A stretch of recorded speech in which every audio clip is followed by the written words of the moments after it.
You gotta be fucking with me at this point. Over 2 months of this fucking goddamn reverse beep noise wrecking peaceful mornings.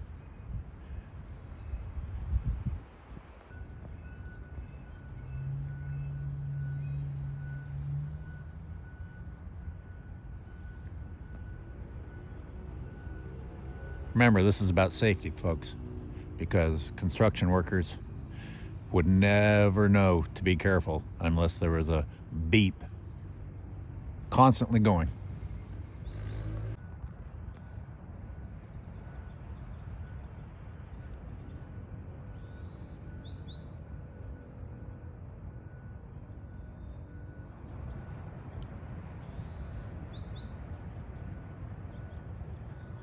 I actually out noise polluted that annoying scooter with the ridiculous muffler. Good job, Presidio Trust.